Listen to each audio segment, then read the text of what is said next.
शांति। जयकारा शेरावालिया। सचिया जोता वाली माता तेरी सदाई जय। एक बार दोबारा से जयकारा लगाओ तो मजा आएगा। जयकारा शेरावालिया। सचिया जोता वाली माता तेरी सदाई जय। आज आपके क्षेत्र में पहली बार चैतन्य झांकियों का मेला लगाया गया है। इस मेले की विशेषता है इसमें 18 ज्योतिर्लिंग सभी विभिन्न स्थानों से लाए गए हैं। अब तक 12 ज्योतिर्लिंगम ही प्रत्यक्ष है। सब 12 ज्योतिर्लिंगम को ही जानते हैं, लेकिन 6 ज्योतिर्लिंगम गुप्त है। उन 6 ज्योतिर्लिंगम को भी यहाँ पर है। ठीक है, तो अभी हम इस मेले का उद्घाटन करेंगे। हमारे बीच में है श्री कृष्ण गहलोत जी, जो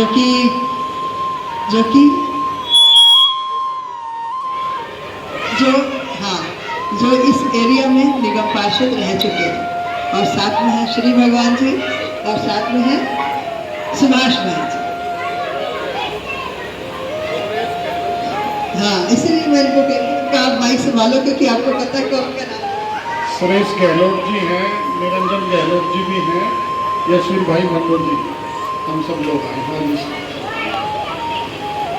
राजेश गहलोत जी को छोड़ करके सभी आ चुके हैं, है ना। वो रामलीला में व्यस्त है, एक्स मेयर है और निगम पार्षद भी रह चुके हैं जी।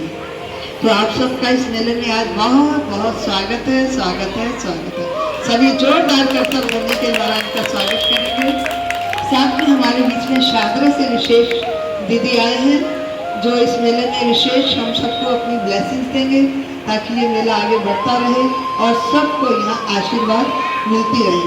आज 9 देवियाँ सबकी मनोकामनाएं पूर्ण करने के लिए चैतन्य रूप में हमारे बीच में बैठी हैं। तो आइए अब मेले का उद्घाटन करते हैं जी।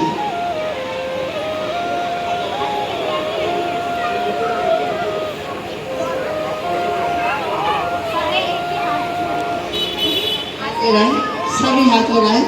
हाँ जी, हाँ जी, सभी हाथ लगाए। सभी जोरदार करतब ध्वनि करें, तालियों में कंजूसी ना करें, दिल खोल के बजाएं। इसमें कोई ऐसा खर्च नहीं होता है।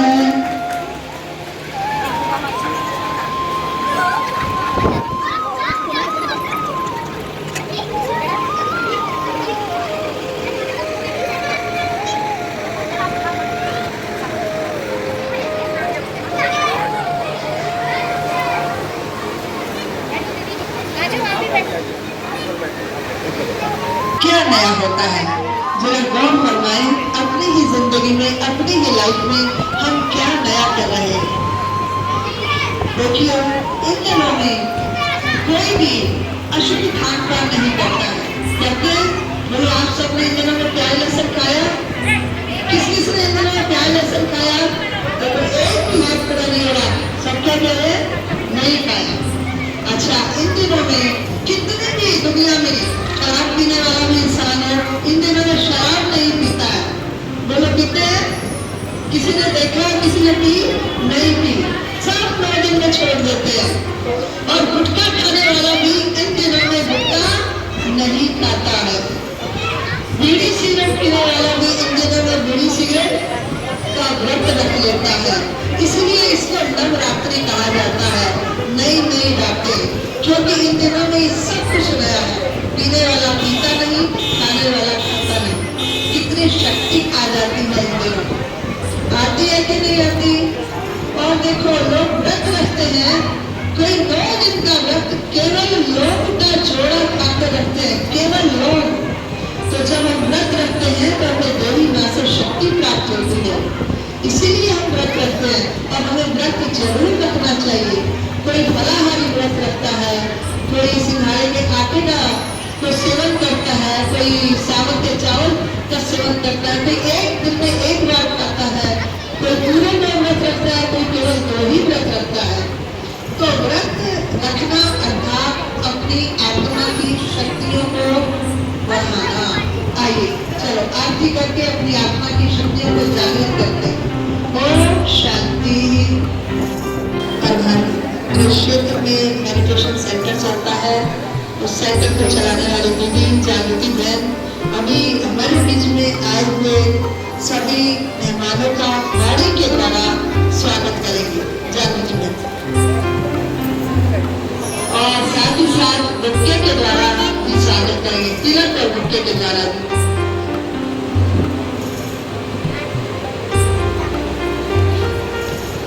कृष्ण गहलोत जी का स्वागत हो रहा है। आप सब कर्तव्य ध्वनि के द्वारा स्वागत करते रहे। जितनी जोरदार तालियां आप बजाएंगे उतना ही ज्यादा आपके शरीर की बीमारियां ठीक होती जाएंगी। स्वागत की श्रृंखला को आगे बढ़ाते हुए दीदी आ रहे हैं शारदा की दीदी रणवीर दीदी के पास। उनका भी बुक्के के द्वारा स्वागत हो रहा है। आप सब भी स्वागत करते रहिए।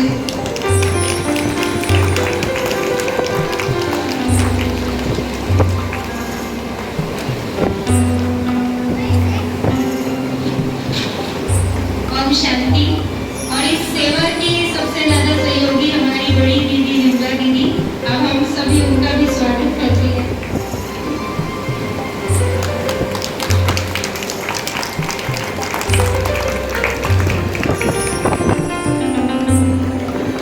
और आप सभी का बहुत दिल से धन्यवाद कि थोड़ा लेट हुआ लेकिन सबर के साथ आप सब आए। और भाई जी का भी बहुत धन्यवाद कि इतना कीमती टाइम निकाल के आए। और अब हमारे विमला दीदी देवियों के बारे में और थोड़ा भाई जी भी अपने जो यहाँ के अनुभव हुआ थोड़ा सा सबके बीच में रखेंगे। तो हम इस बुक्के के द्वारा आप सभी आए हुए मेहमानों का वेलकम करते हैं। आप सभी को मेरी ओर से बुक्के स्वीकार करना जी पर्सनल नाम से।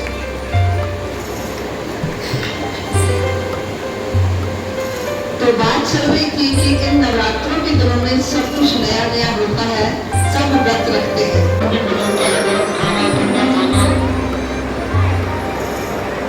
डॉक्टर के अनुसार भी सबको साल में 9 दिन के व्रत जरूर रखने चाहिए। और बहुत ही सुंदर प्रकार से जिस प्रकार से ज्योतिर्लिंग यहाँ पर बना करके रखे हुए हैं, लाए गए हैं, वास्तव में ऐसा महसूस होता है जैसे हम भगवान शिव के मंदिर में साक्षात पहुंचे हैं। हमारे दोनों गुरु मंदिरों को चतुर्वेदी को इस सेंटर से जुड़ी सभी बहनों को भाइयों को मैं अपनी तरफ से शुभकामनाएं देता हूँ। मैं भगवती का आशीर्वाद, मैं भगवती की कृपा आप सब पर बनी रहे। मैं दुर्गा का आशीर्वाद आप सब पर बना रहे। इसी मंगल कामना के साथ ओम शांति।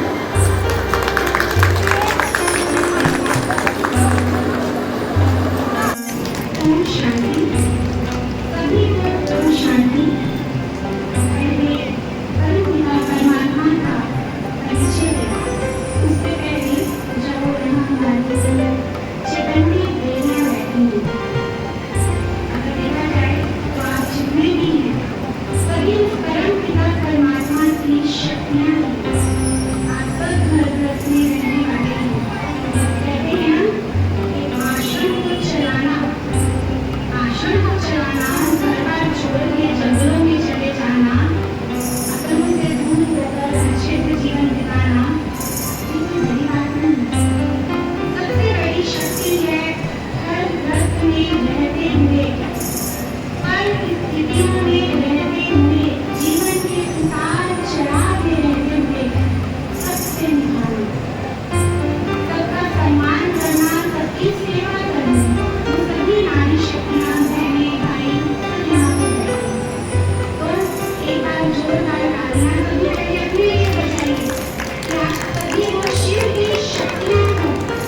में प्रकाश में प्रकाश करो।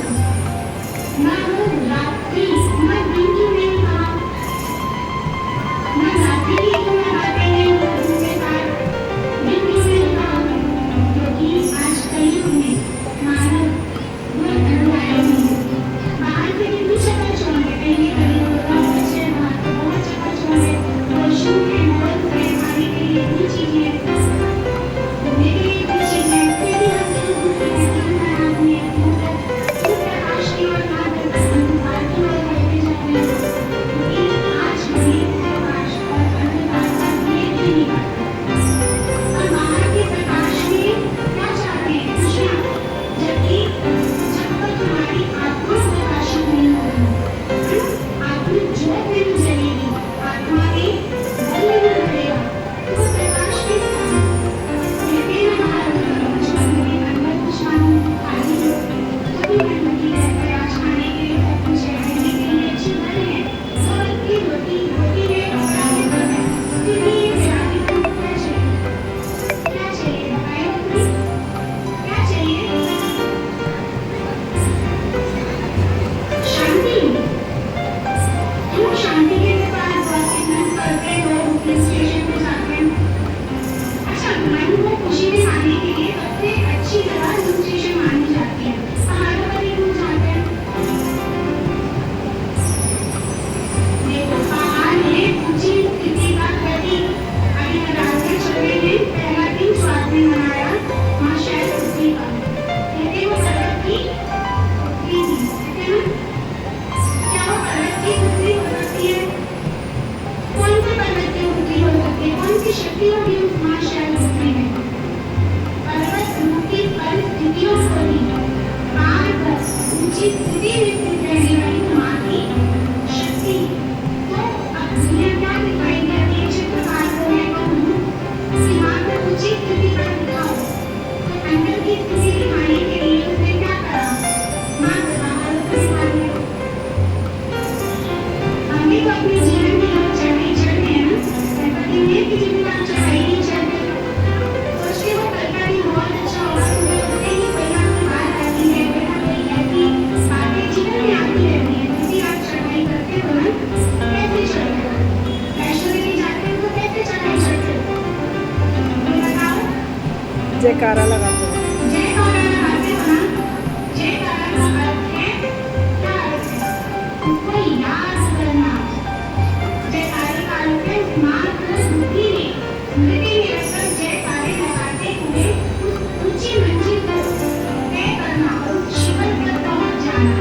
कहते हैं ना, जिसने जयकारा नहीं लगाया वो थक जाता है, नहीं चल पाता, तो दूसरों को याद करता है जय माता दी बोल सकता, तभी ऊपर चढ़ेगा। चल चल जय माता दी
स्वयं रूप। तो सबसे पहले जब पति और प्रेम समाप्त हुआ और द्वापर की शुरुआत हुई, तो सबसे पहला जो हमारा मंदिर बना, वहाँ कौन सा शिविर था? बताओ कौन सा मंदिर बना था? सोमनाथ ज्योतिर्लिंग। ठीक है, क्योंकि आप गूगल पर ये समझ सकते हैं कि बहुत कठिनाई है। बच्चे पहले चुप हो जाओ, पहले बच्चों छोटे छोटे देरी के बाद चुप हो जाओ, सुनो, ठीक है। तो अगर आप देखिए तो मंदिर को कभी भी नोटिस करना, मंदिर के बाहर से हर देवी देवताओं को लाया जाता है, परंतु ऊपर वाले शिवलिंग को उतारा जाता है। सोमनाथ का क्या अर्थ है? सोमनाथ अगर आप देखिए गुजरात सिटी में है और गुजरात अपने ही सबसे अमीर है। आप समझे, गुजरात सिटी अपनी ही सबसे रिचेस्ट सिटी है। क्यों? क्योंकि वहीं पर सबसे पहला शिवलिंग स्थापित किया है। अब सोमनाथ का आध्यात्मिक अर्थ क्या है? सोमनाथ, सोम से ही पता चलता है सोमनाथ से आने वाला, परमहंस से आने वाला। सोमनाथ क्या होता है? अगर अभी कोई भाइयों से पूछो तो मैं कुछ और बता देंगी सोमनाथ को। क्या वो सोमनाथ है या विष है? कौन सा सोमनाथ बनाया होगा बाबा ने? ज्ञान रूपी सोमनाथ। जिससे कि हमारा मेरा जीवन कैसा हो जाए, ठीक हो जाए, खुशियों से भरपूर हो। जैसे कि हमने पूछा कि आपको क्या चाहिए, मुझे शांति चाहिए। शांति कैसे मिलेगी? शांति कैसे मिलेगी? बैठने से, इधर उधर बैठने से क्या हमें शांति मिल सकती है? नहीं ना। तो बाबा कहता है बच्चे, मैं आया हूँ परम ध्यान देते हूँ बच्चों को ज्ञान मुझे सुनाने, जो ब्रह्मांड से बोझ होते हैं। चार पेज जो होली में वो सोमनाथ है, उसे पढ़ते पढ़ते हमारा ये रसूल जीवन शुरू होता है। जैसे एक समय पर हम भी परेशान होते थे, 10-10 की जिनके कानून तनाव होते हैं, छोटी मोटी बीमारियां तनाव में भी नहीं फैलाए, लेकिन जैसे जैसे ज्ञान का मनन चिंतन किया, बोलियां सुनी, अध्ययन किया, ये सारी परेशानियां जीवन से दूर हो गई। और फिर परमात्मा सोमनाथ से आता है, जो बोली वाला से आता है, उससे क्या होता है? सभी का ध्यान हो जाता है। हम परम करते हैं, खुद को लगा संपूर्ण करते हैं। फिर आप देखेंगे हमारे राइट साइड पे ही जागेश्वर मिलता है, जागेश्वर धाम। जागेश्वर ज्योतिर्लिंग का कहते हैं अंधकार में खोई हुई आत्माओं को, यहाँ शरीर की बात नहीं है, अंधकार में खोई हुई आत्माओं को पुनः ज्ञान द्वारा जागृत करते हैं। जैसे हमारी जागृति बहन सबको ज्ञान कैसे जागृत करती है, उनका नाम भी जागृति है। जैसे एक बार सेटिंग तो बनती है जागृति बहन के लिए, ठीक है। जागेश्वर धाम का अर्थ है कोई हुई विषय विकारों के कारण कोई हुई आत्मा को ज्ञान सुनाकर जागृत करना। फिर महाकाल, काल का काल महाकाल, और आप देखिए महाकाल में बद्री आरती का बहुत प्रचलन है। दुनिया दूर दूर से आरती देखना चाहती है। क्यों बराबर? तो बद्री आरती क्यों आती है? कहते हैं शमशान के मंदिर से ही आग लाकर शिव पर डालते हैं। परमात्मा ने कौन सा आग मांगी थी आपसे? 5 तत्वों की बनी हुई शरीर में आप एलियन लेकर बैठे हो ना, परमात्मा ने कहा बच्चे ये मुझे दे दो। मरने के बाद शरीर की धातु पर चढ़ाने से क्या फायदा? जीते जी 5 तत्वों के मिट्टी में मिलकर उन्होंने इंकार छोड़े, दूसरों को सताना छोड़े, दूसरों को तंग करना छोड़े। सबसे बड़ा आप सभी बड़ी बैठी है, भाई बैठी है, सबसे बड़ा बात जो हम अपनी बात करते हैं स्वयं का स्वयं खुद खाना। सामने वाला हमें कुछ कहेगी नहीं, पहला हम उन्हीं हिंदू आत्मा में चले जाते हैं। हिंदू आत्मा में जाने के कारण हम पूरा हिंदू खाते हैं। क्या पता चाहेगा मेरा बच्चा पूरे हिंदू खाए? क्या आप चाहोगे आपके बच्चे को जरा सा हिंदू हो? बच्चे की छोटी सी पीड़ा प्रति आप अपना अपना न्यौछावर करते हो, तो क्या वो परम पिता परमात्मा, तीनों लोगों का मालिक, कालों का काल, महाकाल, जो हमारा आत्मा का पिता है, क्या वो चाहेगा हमें नहीं देखना? नहीं चाहेगा ना। चलिए तो आगे चलते हैं। ओंकारेश्वर, ओम से ही पता चलता है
जागृति में बुला ली। 40 वर्षों से आप इस राज्य का व्यापार हैं और 40 वर्षों से व्रत क्या है? बुराइयों का व्रत करना। आप का व्रत तो कर ही रहे हैं, लेकिन साथ साथ अपने अंदर की बुराइयों का भी व्रत करना। अपने अंदर की जो बुराइयां है वो हमें भगवान को अर्पित और समर्पित करना है। जितना जितना हम भगवान को याद करते हैं, उतना उतना हमारे अंदर की नकारात्मक चीजें खत्म होकर और सकारात्मक चीजें हमारे अंदर बढ़ती जाती है। आज बहुत ही खुशी का दिन है कि ऐसा ही प्रोग्राम सदा ही होता रहे और अनेक आत्माओं की सेवा भी होती रहे। ये हमारी शुभकामनाएं आज के दिवस की है। और फ्रेंड्स, दुर्गा दीदी, आपका जो हमें आपने बोलने का समय दिया, बहुत बहुत थैंक्स आपका। शांति और दीदी का बहुत बहुत धन्यवाद।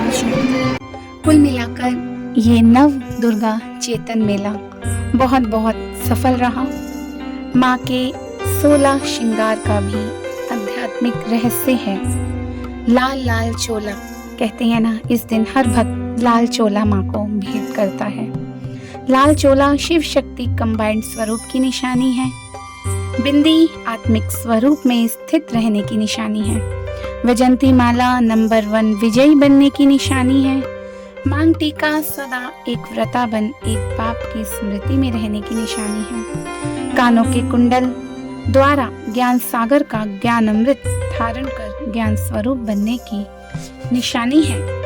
सिर मुकुट विश्व सेना की जिम्मेवारी और पवित्रता की निशानी है। हाथ फूल अष्ट शक्तियों को धारण करने की निशानी है।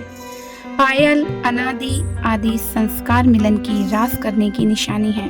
और आप देख सकते हैं बहनें रास कर रही हैं, गरबा कर रही हैं, एक दूसरे के साथ संस्कारों का मिलन कर देखिए हमारी ये बहनें कैसे इस बाबा के यज्ञ को दिन प्रतिदिन आगे बढ़ा रही हैं। चाहे शिव शक्तियां हो चाहे पांडव हो, एक ही लगन में लगे हैं कि विश्व का कल्याण हो, सर्वात्माओं को सुख मिले, सबके चेहरे पर खुशियां हो।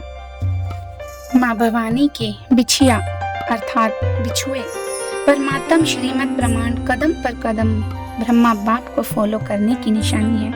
काजल मम्मा को प्रेममयी शक्तिशाली रूहानी दृष्टि की निशानी है। इस प्रकार माँ के 16 श्रृंगार पूरे होते हैं। तो हम सभी रूहानी आत्माओं को अपने ये श्रृंगार दिन प्रतिदिन और भी गहरे और आकर्षित बनाने हैं। तो सभी को इन नवरात्रि पर्व का दिल से मुबारक हो, मुबारक हो। माँ की आस है कि मेरा हर बच्चा भक्त आत्मा, ज्ञानी आत्मा सदा यूं ही संस्कार मिलन की रास करते चले। दिन प्रतिदिन चढ़ती कला में मेरे बच्चे रहें, हर माँ यही चाहती है। ओम शांति।